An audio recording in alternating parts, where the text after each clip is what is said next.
నల్గొండ జిల్లా కొండమల్లేపల్లి గ్రామంలోని Nagarjuna concept school principal రూపారెడ్డిని ఇద్దరు 10వ తరగతి విద్యార్థులు హత్య చేసిన ఘటనను పురస్కరించుకుని సంగారెడ్డి జిల్లా ప్రైవేట్ పాఠశాల సంఘం సంతాప సభను ఏర్పాటు చేసింది.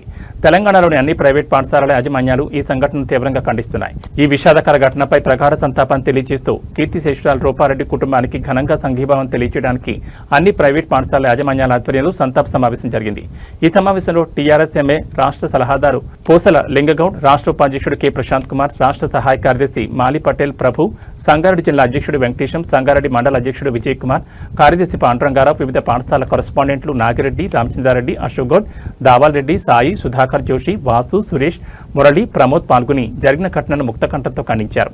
ఈ సందర్భంగా టీఆర్ఎస్ ఎంఈ కార్యాచరణలో భాగంగా రేపు రాష్ట్ర వ్యాప్తంగా పాఠశాల బంద్కు పూర్తి మద్దతు తెలియజేశారు. రేపు పాఠశాల బంద్ పాటించాల్సిందిగా సూచించారు. తెలంగాణ రాష్ట్రంలో ప్రభుత్వ ప్రైవేట్ అనే తేడా లేకుండా అందరం కూడా బాధపడుతున్న సంఘటన మనందరి యొక్క మనసుకి చాలా బాధపెడుతున్న క్రమంలో ఇవాళ నల్గొండ జిల్లాలో కొండేటిపల్లి అనే గ్రామంలో మరి పాఠశాల ప్రిన్సిపల్ అయినటువంటి రూపారెడ్డిని హత్య చేయడం అనే సంఘటన అవుతుందో ఇది సమాజం అంతా కూడా ఒకసారి ఉలికిపడే విధంగా ఈ యొక్క సంఘటన జరిగింది. దీనికి సంబంధించి మరి తెలంగాణ రాష్ట్రంలో ఉన్న అన్ని ప్రైవేటు పాఠశాలలు ముక్త ఖండంతో ఖండిస్తున్నాయి. అదేవిధంగా కన్నీటితో పాటు అందరం కూడా ఈ యొక్క సంఘటన చూసి దిగ్భ్రాంతికి గురయ్యాము. ఇవాళ విద్యార్థుల నుంచి ఇలాంటి సంఘటన జరగడం అనేది కొంచెం బాధాకరమే. దీనికి సంబంధించి మనం ఎట్లయితే పిడికిలు గట్టిగా బిగించాలంటే 5 వేలు ఎట్లయితే గట్టిగా ఉండాలో ఇవాళ 5 విభాగాలు కూడా గట్టిగా ఉండాల్సిన అవసరం ఉంది. అదొకటి విద్యార్థులు, ఉపాధ్యాయులు, మేనేజ్మెంట్స్, తర్వాత తల్లిదండ్రులు, అదేవిధంగా ప్రభుత్వం. ఈ 5 విభాగాలు సమీకృతంగా ఉన్నప్పుడే మనం పిడికిలు బిగించిన వాళ్ళం అవుతాం, శక్తిని కూడగట్టుకున్న అవుతాం, ఇంకొకటి గట్టి దెబ్బ కొట్టగలుగుతాం. కానీ ఏమవుతుందంటే సమాజం యొక్క వెర్రి పోకడల వల్ల ఇవాళ మేము ఆ విద్యార్థులకు ఉరిశిక్ష వేయాలో ఇంకేదో వేయాలని మేము కాకుండా ఇలాంటి సంఘటన మళ్ళీ ఈ రాష్ట్రంలో ఉన్నటువంటి 14,000 పాఠశాలలో ఇది జరగకూడదనేది మా ఉద్దేశం. మా డ్రెస్మా పాఠశాలలు 14,000, ప్రభుత్వ పాఠశాలలు 13,000. చాలా దారుణం. మొన్నటి వరకు నిన్న న్యూస్ మేము ఎక్కడో ఏదో అనుకున్నాం, కానీ ఇంత దారుణంగా విద్యార్థులే ఈ విధంగా చేస్తారని మేము ఊహించలేము. మరి విద్యార్థులు ఎందుకు ఈ విధంగా తయారవుతున్నారు అనేది కొంచెం ఆలోచించవలసిన విషయమే.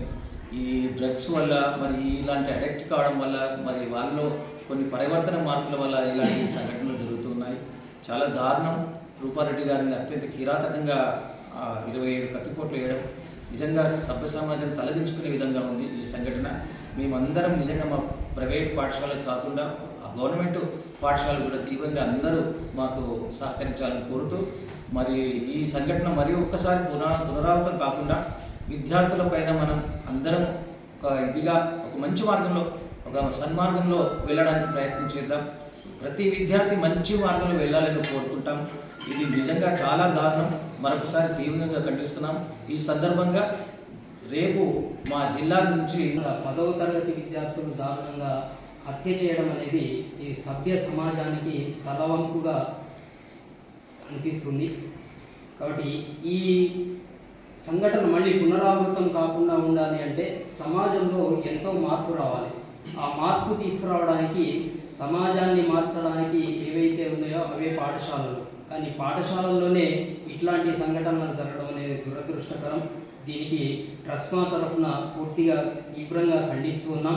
తర్వాత ఆ విద్యార్థులపై ఎవరైతే ఇటువంటి కార్యక్రమాలకి చేరున్నారో ఆ విద్యార్థులపై కఠినమైన చర్య తీసుకోవాలని నిన్న ట్రస్మా నుండి రాష్ట్ర నుండి సూచనలు ఇవ్వడం జరిగింది.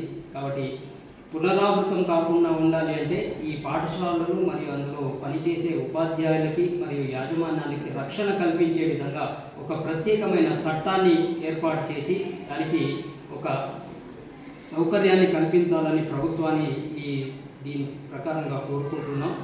తర్వాత ట్రస్మా కార్యాచరణ ఇచ్చిన విధంగా ఈరోజు ఉదయమే అన్ని పాఠశాలల్లో నల్ల బ్యాడ్జీలతో ధైర్యంగా ఉండి తగిన జాగ్రత్తలు తీసుకుంటూ అవేర్నెస్ సెషన్స్ కండక్ట్ చేస్తూ, మరి పేరెంట్స్లో, విద్యార్థుల్లో, టీచర్స్లో అందరిలో కూడా అవేర్నెస్ తీసుకొచ్చి వాళ్ళకి ధైర్యాన్ని ఇస్తూ మనము ముందుకు సాగాలని కోరుకుంటున్నాను.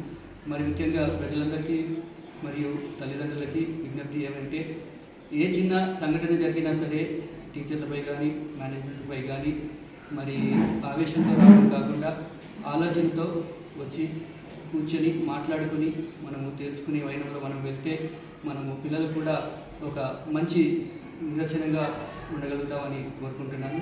మరి ఇటువంటి సంఘటనలు మళ్ళీ తిరిగి రాకుండా ఉండాలంటే మనందరము కూడా బాధ్యతతో మరి అవేర్నెస్ సెషన్స్ని కండక్ట్ చేస్తూ ఒకరికొకరు తెలియపరచుకుంటూ ధైర్యాన్ని చెప్పుకుంటూ ముందుకు వెళ్ళాలని కోరుకుంటున్నాను. సంఘటన జరగడం చాలా బాధాకరం. వారి మృతికి దిగ్భ్రాంతి వ్యక్తం చేస్తూ రాష్ట్ర శాఖ పిలుపు మేరకు ట్రస్మా రాష్ట్ర శాఖ పిలుపు మేరకు 21 నాడు శుక్రవారము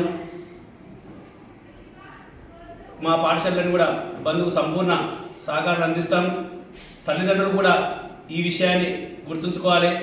అవసరమైనటువంటి మొబైల్ వాడకం గురించి మీ బాధ్యతగా మీరు కూడా దృష్టి పెట్టుకోవాలి. అదే కాకుండా ప్రైవేటు పాఠశాలలకు మరియు పాఠశాలలో పనిచేస్తున్న ఉపాధ్యాయులకు ప్రిన్సిపల్లకు రాష్ట్ర ప్రభుత్వం అవసరం ఉంది. విద్యార్థి ఎదుగుదలలో ఉపాధ్యాయుల పాత్ర ఎంత ఉందో విద్యార్థుల తల్లిదండ్రుల పాత్ర కూడా అంతే ఉంటుంది. అయితే ఏదన్నా విద్యార్థి తప్పు చేసినప్పుడు పేరెంట్ దానికి సమర్థించకుండా వచ్చి నేరుగా విద్యార్థి ముందు కాకుండా ప్రిన్సిపాల్తో కానీ సంబంధిత టీచర్స్తో కానీ మాట్లాడే అలవాటు చేసుకుంటే ఇటువంటి దారుణమైనటువంటి సంఘటనలు జరగకుండా